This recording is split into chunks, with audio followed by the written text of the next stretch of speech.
Hi, it's me again. And this time, the topic that I'm going to share is time alone with God. We want to spend time with God. And if we want to do that, that means we need to spend time more and more with His Word.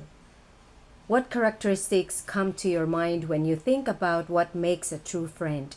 How can these characteristics be nurtured?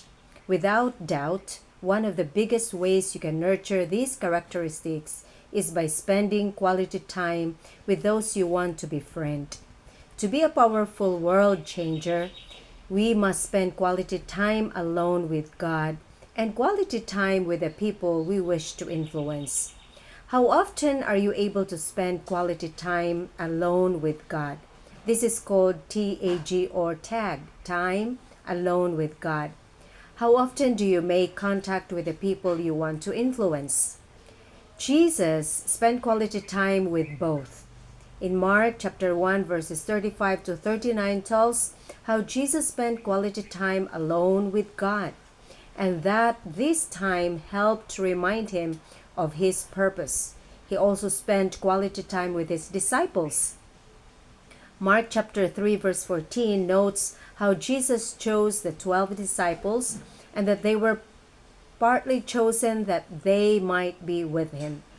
Tag or time alone with God is simply finding time to get away from all the busy distractions in our lives so that we can spend time both talking and listening to God. It is important that prayer not be only a one-way conversation.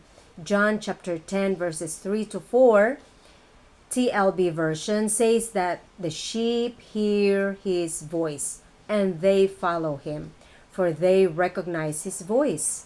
It might take time to discern his voice, but taking the time to try and discern it. A number of models of prayer can be found in the Bible.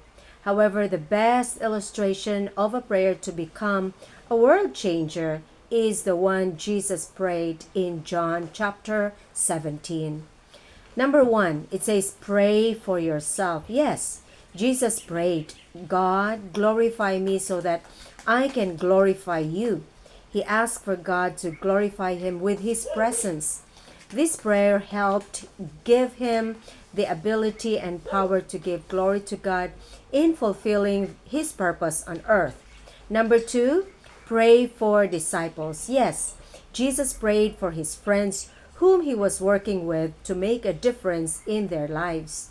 He prayed for God to protect them, for wisdom to help sanctify them, and that they too would make a difference to change the world.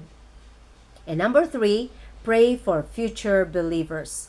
Jesus then prayed for people who were not even in his network, that they would come to know God and be world changers. I hope that we can make our commitment to pray for these 3 areas more often. So number 1, remember, pray for yourself. I pray for myself too. Number 2, pray for your listed friends. Yes, we have our journals and we list the names that we want to mention and include in our prayers.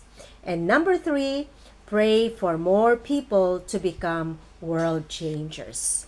I hope that today we become world changers by spending time alone with God. Have a good day.